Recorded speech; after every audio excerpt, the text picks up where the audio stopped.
Olá, alunos, tudo bem com vocês? Vamos começar mais uma aula de geografia e a aula de hoje é sobre a nova ordem mundial, tendo o assunto também de globalização. Nesse assunto da aula de hoje, nós vamos ver o que acontece no momento pós-Guerra Fria. Esse assunto ele é muito importante porque é o que nós estamos vivendo atualmente. E temos uma configuração mundial em que ela vai gerar então consequências como guerras, como disputas comerciais e bem como o nosso estilo de vida que temos hoje. Por isso é fundamental entender os processos de transformação que ocorreram durante esse período chamado Nova Ordem Mundial. Mas para entender isso, primeiro devemos fazer uma introdução. Essa introdução ela precisa relembrar a aula passada. A aula passada que nós abordamos a Guerra Fria, que também é chamada de Velha Ordem Mundial.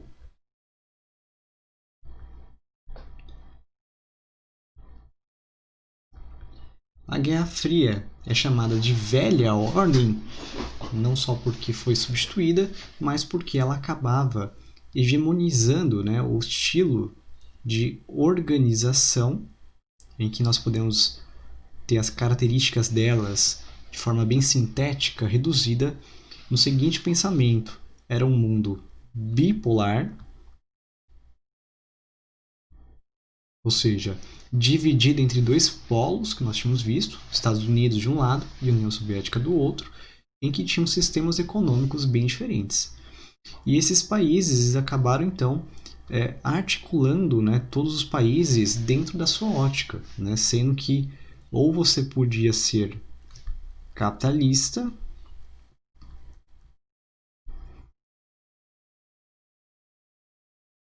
ou você podia ser socialista.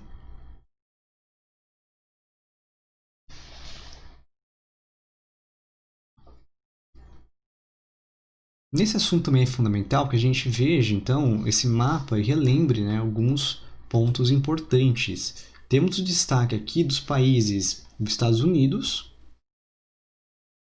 que era o líder aí dos capitalistas, e do outro lado nós temos o que seria mais um roxo aqui, que seria então a chamada União Soviética, que seria socialista. Vimos que por conta desse estilo de mando, né, dessa ordem mundial, em que você tinha que se alinhar automaticamente a um desses grupos. Se você escolhesse o lado dos Estados Unidos, automaticamente você era inimigo da União Soviética. Né? E se você escolhesse o lado da União Soviética, você teria então o seu inimigo, os Estados Unidos. E aí você tinha então essas relações. E lembrando que tivemos vários casos de guerras, né, ou de quase conflitos que geraram pânicos, né, que foram causados então em vários países, com destaque aqui a Guerra do Vietnã, Guerra do Coreia e de Cuba, né, que houve a crise dos mísseis de 62, que quase aí levaram a uma terceira guerra mundial. Lembrando que essa guerra mundial, né, tendo a principal característica da Guerra Fria, a questão da corrida nuclear. Então, o medo de causar uma guerra nuclear era então esse cenário da velha ordem mundial. Mas lembrando aí que a União Soviética ela vai entrar em crise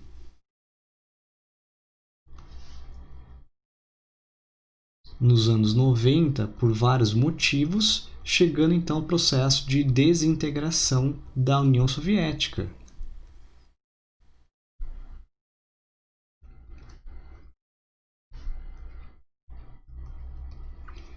E essa desintegração da União Soviética leva então que a gente fala de fim da Guerra Fria, pois afinal ele era o principal país.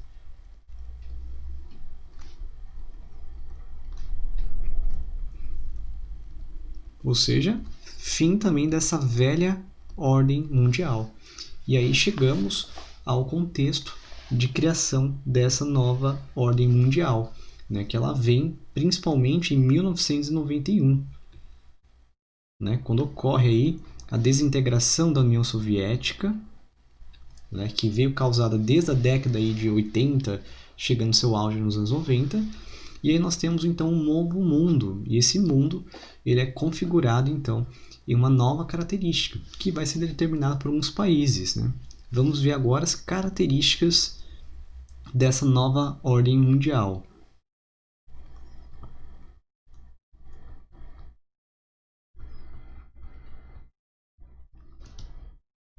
A primeira característica que nós temos é, comparando aí com a Guerra Fria, nós tínhamos falado que a Guerra Fria era bipolar. Agora, a nova ordem mundial, ela será considerada como multipolar.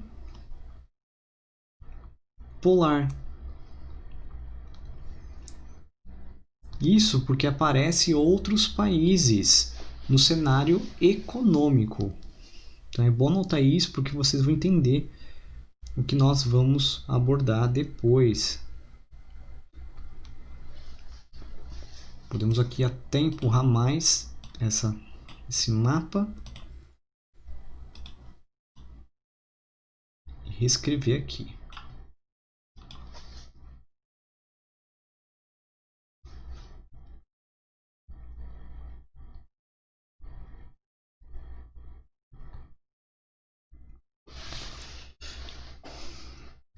Mas ela também tinha uma outra característica, tá? Que a gente vai falar já logo em seguida. Mas por que ela é multipolar, né? Nós teremos aí como exemplo os países, vou destacar aqui no mapa para ficar mais fácil, outros países ganhando destaque, né? O caso do Japão, por exemplo, vai ser um desses países que vai aparecer como potência econômica. A União Europeia, que é o mega bloco econômico dos países europeus, também vai aparecer, né? Então nós temos esses países que pertencem a essa região. Teremos alguns países, os tigres asiáticos, né, que vão estar mais ou menos aqui.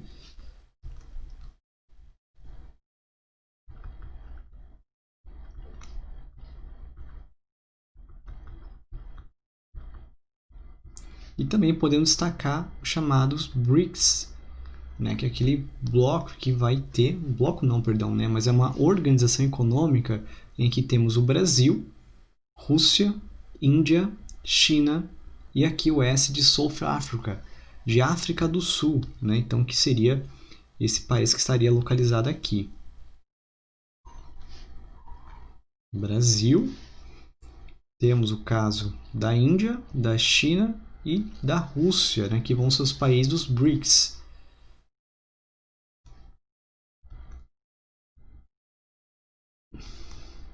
Essa aqui é a primeira característica.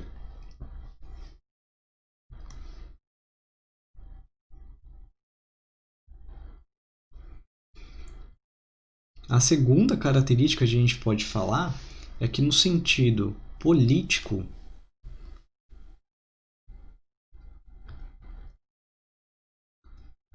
essa nova ordem mundial ela será dominada por um único país, ou seja, ela será uni. Quem que é esse país que vai comandar esse cenário político? Será aquele país que ganhará a Guerra Fria. Portanto, se a União Soviética é desintegrada, então os Estados Unidos acaba sendo o país organizador no sentido político, sendo aí o responsável por organizar vários tipos de organizações, né? Conforme nós veremos, temos o caso da ONU, em que ele terá uma cadeira no Conselho de Segurança. A ONU ela será sediada nos Estados Unidos, assim como a ONU também tem outros órgãos muito importantes como o FMI, Banco Mundial, que estão estritamente ligados à ordem, digamos, dos maiores países potência econômica, né? Que lembrando que Estados Unidos ainda se mantém, né, no primeiro lugar do PIB.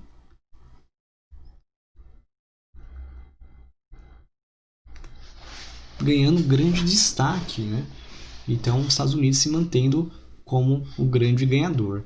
E aí tem nessas outras organizações, né, em que ele não necessariamente vai ser o responsável por elas, mas ele vai ter um grande poder de influência.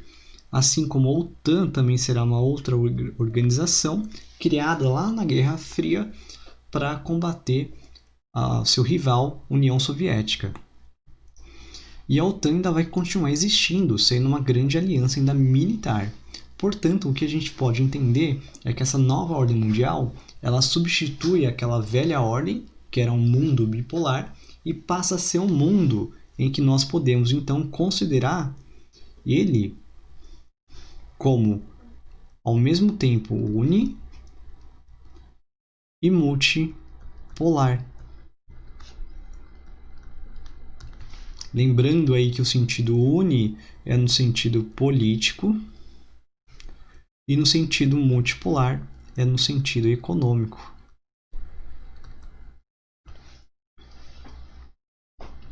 Outro ponto importante entender é que essas organizações políticas que nós estamos vendo são aí as participações de organizações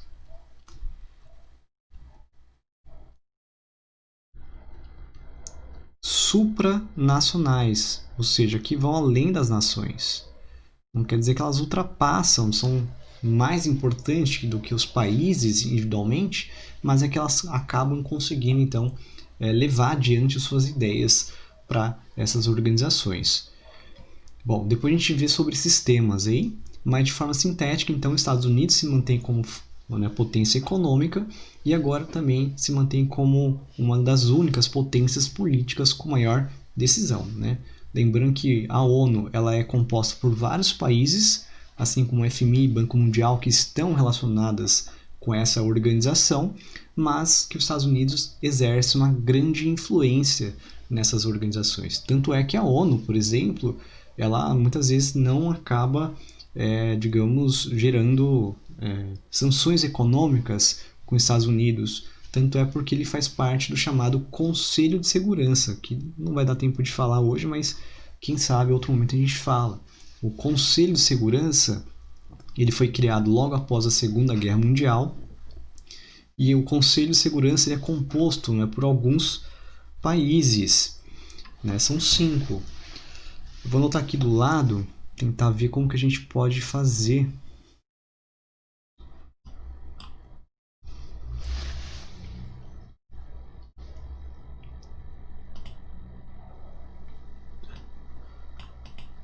Aqui não vai dar muito espaço. Tentar anotar aqui embaixo aqui, quem são os países do Conselho de Segurança para vocês lembrarem, tá? Então, CS, Conselho de Segurança da ONU, o órgão mais importante da ONU. Ele tem os Estados Unidos, tem o Reino Unido,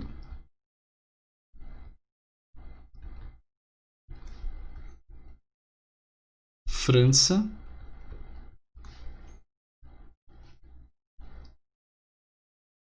a Rússia e China. Né? São esses 5 países. E observe que esses 5 países do Conselho de Segurança eles estão mais ou menos relacionados, no que a gente for ver,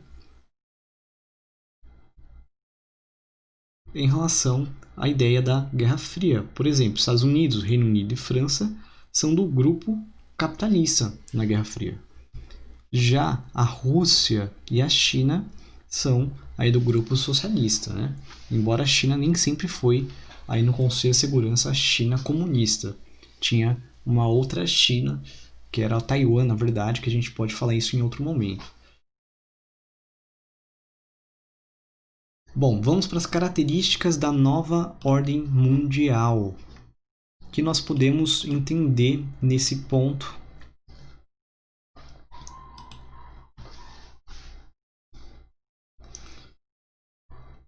Primeira característica que a gente pode entender então, né? Essa multipolaridade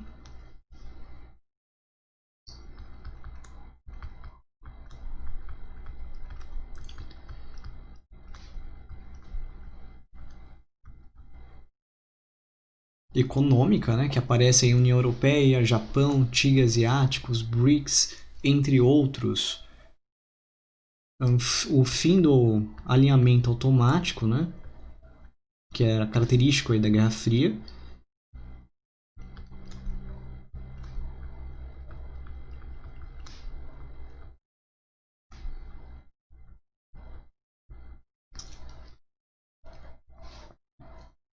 Que era um alinhamento ideológico, né? Se você é amigo dos capitalistas, você é inimigo dos comunistas.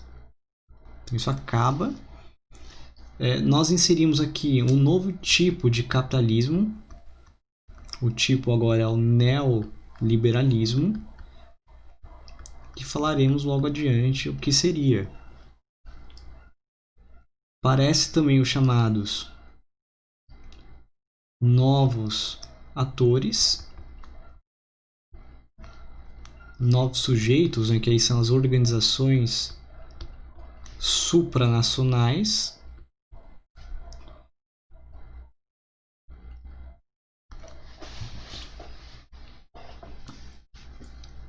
Também aparecem os blocos econômicos, como a União Europeia, Mercosul. Isso tudo lembrando a partir dos anos 90.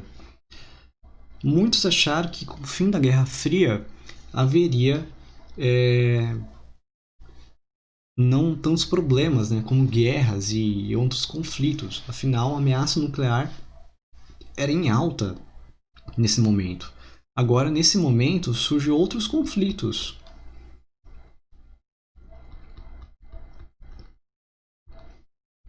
Nós temos como caso as brigas por separatismo, como acontece em alguns países africanos, países asiáticos, até a China, por exemplo, com Hong Kong, que é uma região que queria uma separação. Catalunha, por exemplo. O nacionalismo ele gera outros conflitos e às vezes está relacionado com esse processo de separatismo. Então, nacionalismo. E outro conflito que é muito comum são as questões étnicos religiosas.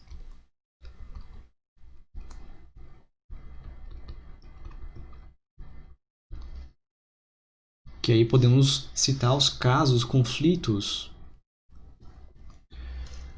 étnicos, né? Acabei de escrever errado aqui. Étnicos religiosos.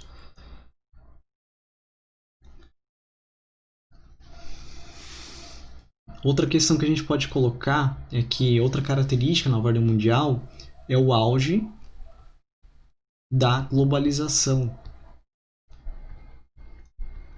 Que é esse assunto que também entraremos em alta, né? Por que auge da globalização? Porque a globalização ela passa a existir muito antes, né? E isso aí vem num processo de formação. Outra informação só para fechar aqui é que os ex-países soviéticos e aliados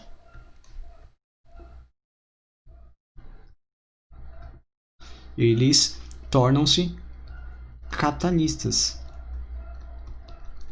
Poucos países são socialistas, né, conforme dito, né? E aí muitos acabaram tendo transformações, como o caso da China, por exemplo, que sofreu transformações na década de 70, o Vietnã sofreu transformações, né? A Coreia do Norte ela não teve essa transformação, mas está em crise. Temos Cuba, que ela se manteve com sua certa forma política socialista, mas está sofrendo algumas transformações, né? Não ainda nada comparado à China. E aí existe até o caso da Venezuela, mas a Venezuela ela não tem um socialismo ligado à União Soviética. Ele é um socialismo, como eles chamam, do século XXI, pois eles foram criados aí no século XXI com outras características, né? Sem aquelas coisas de, digamos, reforma agrária, sem necessariamente o Estado controlar totalmente a produção. Lógico, é um governo diferente do que nós temos o conhecimento no capitalismo. Certo? Mas isso fica para outro momento discutir. Vamos ver então as fases do capitalismo. ou fases da globalização. Porque a globalização é essa última etapa, digamos, do capitalismo, é como está ocorrendo. Para a gente entender porque a gente chama de nova ordem mundial o auge da globalização, é porque ela atinge uma quarta fase nesse momento, né, em 91. Nesse momento aqui nós temos a fase 1, que é quando ocorre o século XV, com as grandes navegações, em que havia o tipo, né, de capitalismo chamado mercantilismo. Já na fase 2, é no século XVIII, quando ocorre a primeira Revolução Industrial, que nesse momento é o que vai fortalecer as ideias liberais. E a terceira fase é aquela que nós vimos aí que acontece durante a Guerra Fria, né? Ou mais exatamente pós Segunda Guerra Mundial, quando o mundo começa a se reconfigurar e nesse momento aí começam a ser discussões. Nesse momento aí mais ou menos, né, desde 33, né, começa um processo de criação de outra política econômica, tá? Que é chamado keynesianismo, que é essa que vai privilegiar para uma boa época, né? E lá na década de 70, mais ou menos, né, a gente pode ainda colocar que surge o neoliberalismo nos Estados Unidos e no Reino Unido. Mas é nos anos 90 que o neoliberalismo vai ganhar um grande impulso, digamos, mundial, através dessa queda da barreira ideológica, que era aquilo que nós tínhamos visto na Cortina de Ferro, principalmente, e também até com o Muro de Berlim, que era outra forma de divisão. Bom, aqui então é só para a gente entender a evolução da globalização, que foi por etapas. Né? A globalização ela pode ser entendida como, só para a gente explicar na definição, a globalização ela seria entendida como o aumento das relações sociais, políticas, econômicas, culturais, entre outras, aí, ambientais, jurídicas, tudo em escala mundial.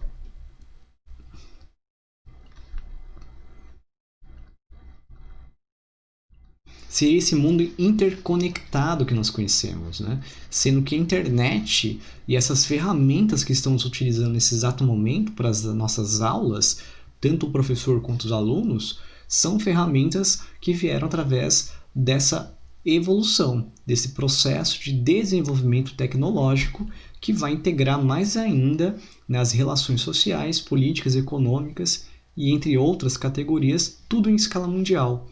Fazendo o mundo, então, praticamente não se importar com tempo e espaço.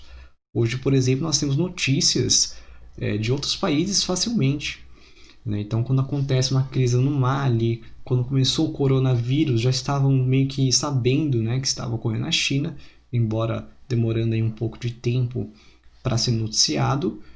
E também podemos pensar que o coronavírus só conseguiu esse grande impacto a nível pandêmico por conta dessa infraestrutura global que nós temos, né? Essa facilidade de ligação, de transporte, né? O deslocamento é muito mais rápido e as pessoas hoje têm uma relação econômica muito forte e também uma relação social muito forte que acaba então aproximando as pessoas, né? E facilitando então o turismo, as viagens de negócios e também exportação de um lado para outro, que facilitou então esse aumento do impacto do coronavírus. Quais são os aspectos positivos e negativos da globalização? Aqui de uma forma bem sintética, tá, gente?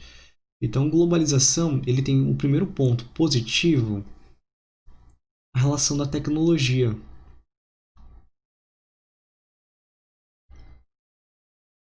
Nós podemos também pensar, né, digamos assim, que no aspecto que isso também depende da ótica, tá? Mas econômico, nós temos então um crescimento econômico, pois agora a gente consegue aumentar a nossa produção e chegar a outros países, né? A gente não fica limitado. A parte cultural é que a gente tem um acesso a nível mundial, né? A cultura também, ela acaba sendo muito bacana por a gente ter acesso. Hoje a gente consegue, por exemplo, comer comida do Havaí, que não tem tanta coisa diferente, mas a gente também consegue comer comida japonesa, chinesa, tailandesa, mexicana, entre outras, né? E além das festas, acesso à cultura, vestimentas, esse aspecto cultural são muito positivos, né? Bom, existem outros, tá? Eu não vou me limitar muito aos aspectos positivos porque eu quero focar um pouco nos negativos. Por quê? Porque a globalização ela é positiva em muitos aspectos, porém a forma do qual ela é feita, ela tem muito mais efeitos negativos. Por quê? Porque a globalização nos Estados Unidos, ela é muito tecnológica, muito moderna, muito integradora, ela é muito positiva. Mas, se olharmos regiões específicas dos Estados Unidos, regiões pobres, ali a desigualdade acaba então aumentando. Então, se por um lado houve um crescimento econômico, por outro, houve um aumento da desigualdade. Isso a gente comparar também os Estados Unidos com os países africanos. Existe uma diferença gritante.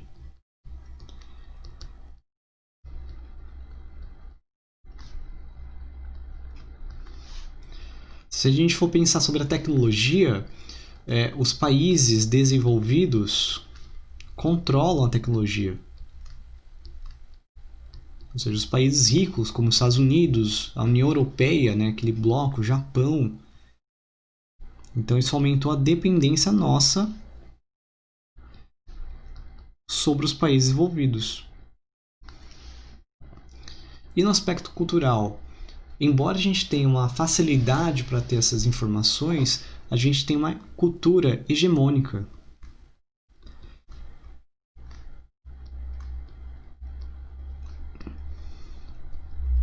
Que é uma questão de poder, né?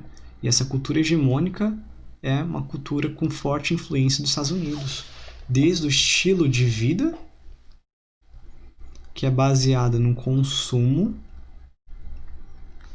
na vestimenta, né? O uso de jeans, por exemplo, aquelas blusas de jogadores de futebol americano, né? Que são usadas as blusas colegiais, melhor dizendo, né?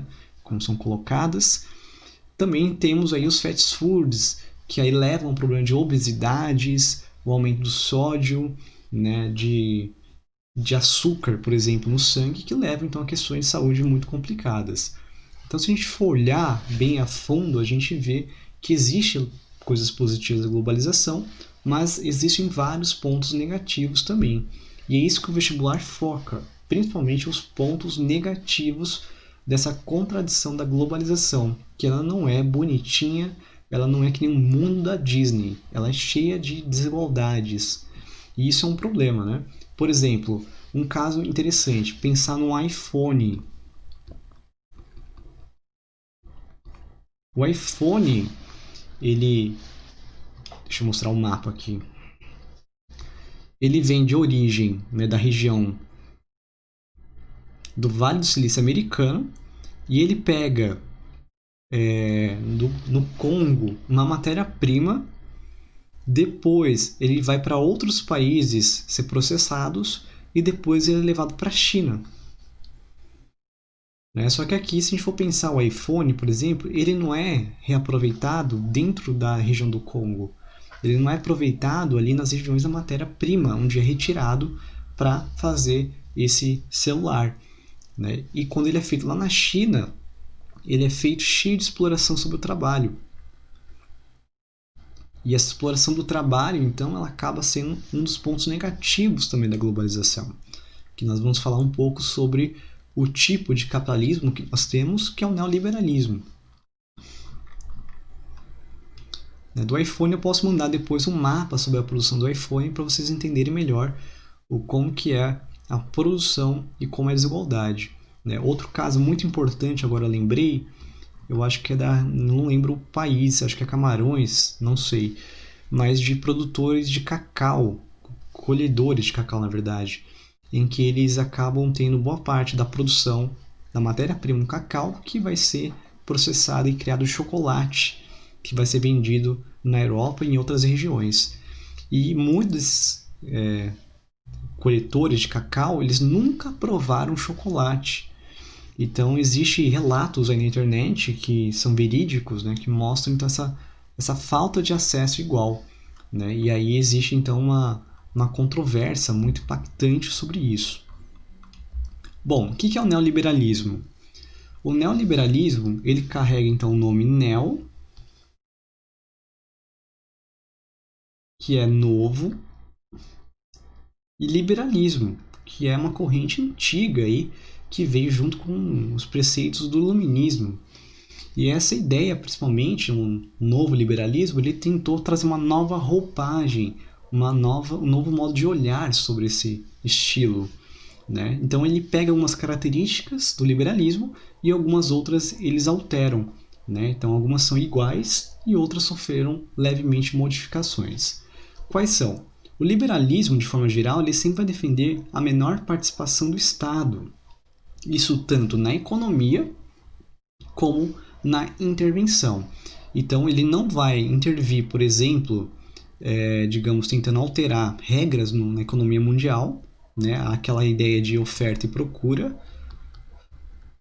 não vai ficar alterando a regulação disso.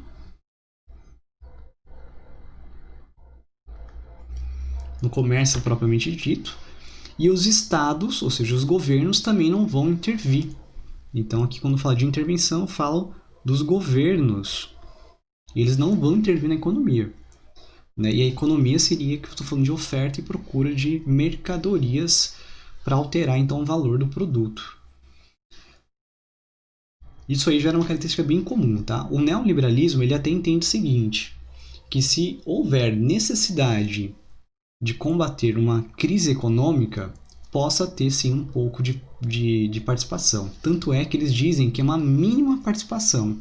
Já o liberalismo ele já realmente não prevê nenhuma participação do Estado. Né?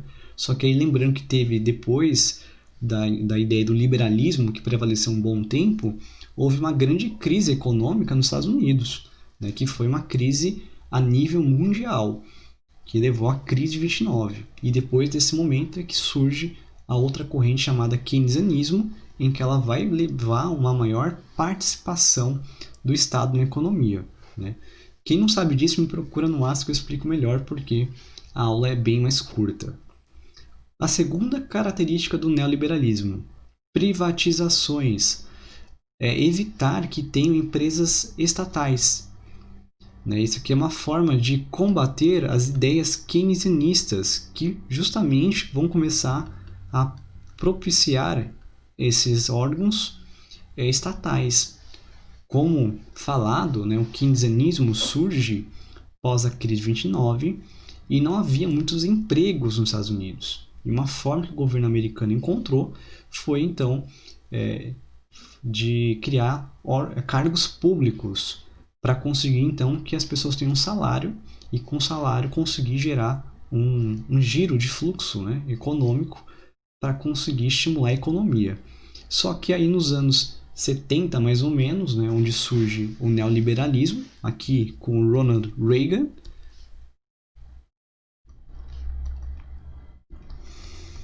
nos Estados Unidos, né, isso na verdade vai ser nos anos 80 nos Estados Unidos, e a Margaret Thatcher, né, tá até aqui o nome aqui, que ela é do Reino Unido. Eles vão ser os dois, né, digamos assim, defensores do neoliberalismo, sendo que a primeira experiência foi em outro país, mas eles foram os percussores e defensores.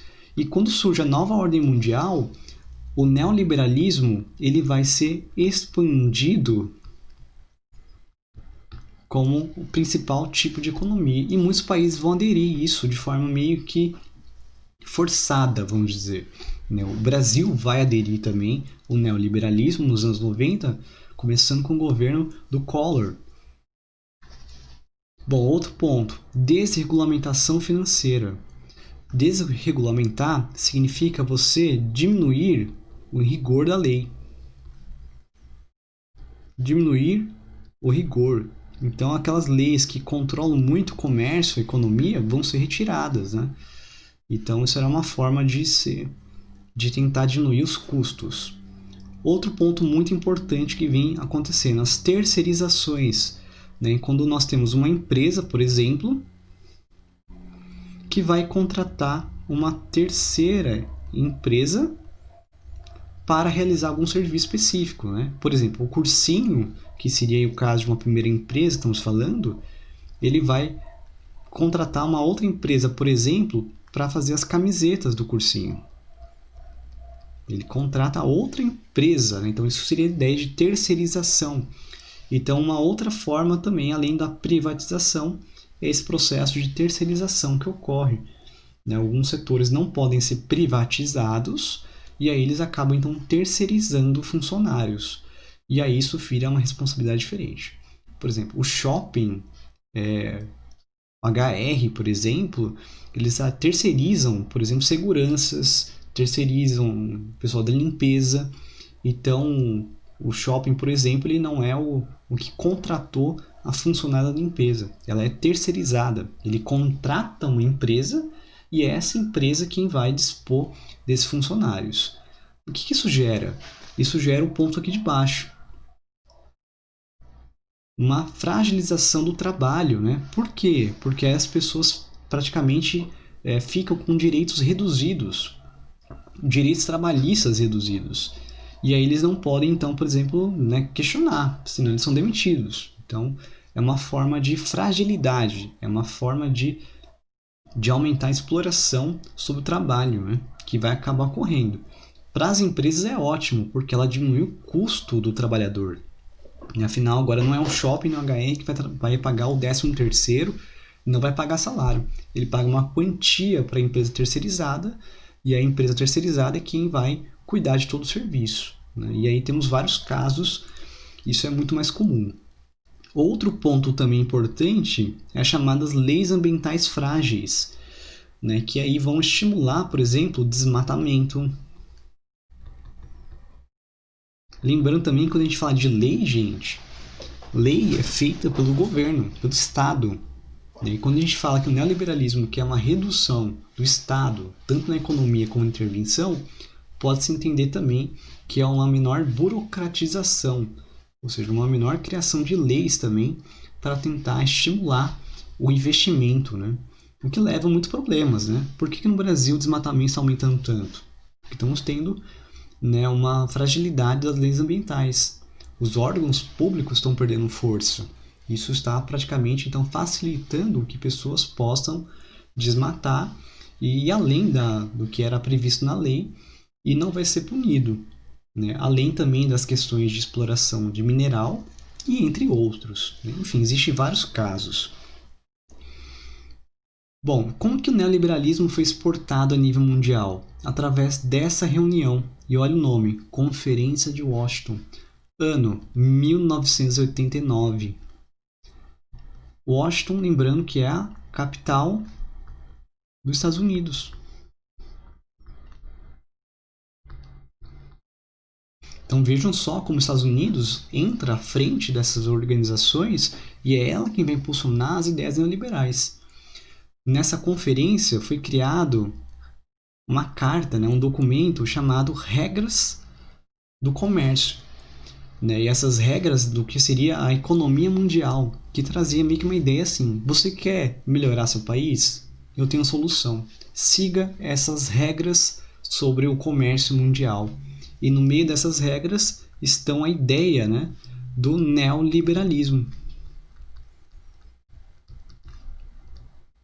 E nessas ideias aqui nós vemos, por exemplo, olha só essa charge aqui, né? Deixa eu apagar primeiro para mostrar, depois eu vou ilustrando. Repare que no chapéu listrado está relacionando os Estados Unidos. Tá vendo o documento que está aqui? Esse documento são essas regras. E vejam que as regras com chapéu estão vindo aonde? Na América do Sul. E vejam que junto com o chapéu, olha só o que aparece aqui. FMI IBM, né? O FMI é o Fundo Monetário Internacional e IBM é o Banco Mundial. Só voltar aí um ponto aqui.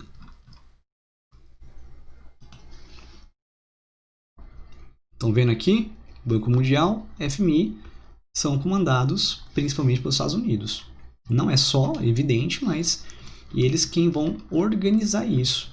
E aí quando você vê essa imagem, vê de onde partiu essa conferência, você consegue perceber então a importância dos Estados Unidos. Essa outra imagem ela mostra aqui, por exemplo, ó, aqui escrito Washington. E o Washington dizendo, ó, conforme combinado, bom apetite. E olha só a fartura que o cara tem aqui. E olha do outro lado que você vê o Zé. E aqui acho que seria o Zé Ninguém, não consigo. Zé Mané seria. E eles dizem, não adianta reclamar, é o consenso de Washington. Né? Então, ou seja, você está vendo que aqui seria um exemplo que eles estariam destacando, por exemplo, com a África, né? E aqui, quem sabe, com a Ásia, por exemplo, que seriam as regiões mais pobres, né? E elas, então, são retiradas toda essa matéria-prima e levada, então, para Washington, que seria, então, Estados Unidos, né? Sobre o Acordo de Bretton Woods a gente fala depois, tá? Bom, então a gente vê que nesse momento existem duas organizações importantes. A ONU, né, que vai ser criada após 45, a gente não vai falar muito dela. Ela vai estabelecer, então, uma organização nível mundial para conseguir a paz, mas ela vai ser uma organização que vai para outras vertentes, né? Por exemplo, ela vai trabalhar desde com a Unesco, que é em questão de culturas, ela vai organizar o FMI depois, o Banco Mundial, vai organizar a Organização Mundial do Comércio, vai organizar sobre a Agricultura e Alimentação Mundial, né, que é a FAO em inglês, e entre outras milhares de organizações, tá, gente? Que vai ser muito importante, né? Assim também até de saúde e outras vertentes que vão além. E a gente vai ver depois o que acontece no mundo após 2001, né? Se der tempo hoje na aula. Pelo tempo que nós estamos, já estou extrapolando, né? Bom, talvez até que eu consiga. E aí nós temos o chamado Acordo de Bretton Woods, que eu tinha citado ali quando falei da Conferência de Washington. O que é esse Acordo de Bretton Woods? Esse Acordo de Bretton Woods aconteceu nos Estados Unidos também. Acho que New Hampshire, se não me engano, né? E ela foi organizada por 45 países aliados em julho de 44. O que aliados estamos falando? Da Segunda Guerra Mundial, porque olha a data, julho de 44. A Segunda Guerra Mundial acabou em 45. Então eles estavam num momento de guerra e fizeram essa reunião no hotel dos Estados Unidos, que contou então com a presença de 45 países aliados dos Estados Unidos, né? Aliados ali daquele grupo que vai lutar contra a Alemanha, a Itália e o Japão. E esse grupo ele estava pensando o seguinte: o que vamos fazer quando acabar a Segunda Guerra Mundial? A gente sabe que a Primeira Guerra Mundial foi difícil, principalmente quando acabou ela, e o mundo estava péssimo na economia. Então, esses países experientes sabiam que após a Segunda Guerra Mundial haveria uma possibilidade de crise forte econômica. E nesse acordo de Bretton Woods começaram então a pensar em formas de organização para que pudesse então melhorar, né, o mundo pós Segunda Guerra Mundial. Né? E aí, nesse momento, eles pensaram em criar principalmente duas organizações.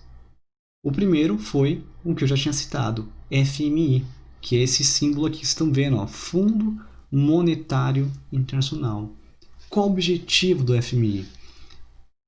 Ele principalmente faz empréstimos aos países. E quando a gente fala de empréstimos, ele tem juros, né? E muitos países vão recorrer a esses empréstimos para conseguir, então, muitas vezes, investir no seu crescimento econômico. Só que isso vai gerar, então, uma dívida externa pública e vai fazer com que os países, né, fiquem praticamente endividados, como o caso do Brasil fez em vários momentos. Né? O JK ele pediu muitos empréstimos, Jânio Quadros pediu empréstimos, e outros presidentes aí na ditadura militar também pediram, e só foi aumentando nossa dívida externa pública e foi gerando problemas para nós, né? E a outra instituição foi o Banco Mundial. O Banco Mundial ele é um pouquinho parecido com o FMI, ele tem a mesma ideia, né, de potencializar o crescimento dos países. Só que o objetivo dela é o combate à pobreza extrema. Ele praticamente investe e financia programas de ajuda à população para tentar acabar um pouco com a pobreza extrema e tentar potencializar. No caso, o Banco Mundial, por exemplo, ele apoia muito o Bolsa Família no Brasil, que é um tipo de programa que é dentro das características do Banco Mundial. Não é criada por eles, mas eles elogiam bastante porque é uma forma de acabar com a pobreza extrema. Mas isso não quer dizer que o país torna-se igual e que acaba com a pobreza para sempre, mas sim só acaba aumentando um pouquinho a classe social, vamos dizer assim, né? Enfim, mas o Banco Mundial ele ajuda com vários financiamentos sociais. E o outro ele é mais característico de empréstimos a nível geral. Essas duas organizações foram criadas então para potencializar nesse momento e vão ser muito importantes nos anos 90. Muitos países vão pedir dinheiro emprestado para o FMI e muitos deles vão dar os calotes, né? Aí uma coisa, um ponto importante. Quando o país não consegue pagar os empréstimos do FMI, geralmente os países que fizeram empréstimos, eles têm que começar a política de austeridade. Austeridade seria a ideia de você ter os cortes de gastos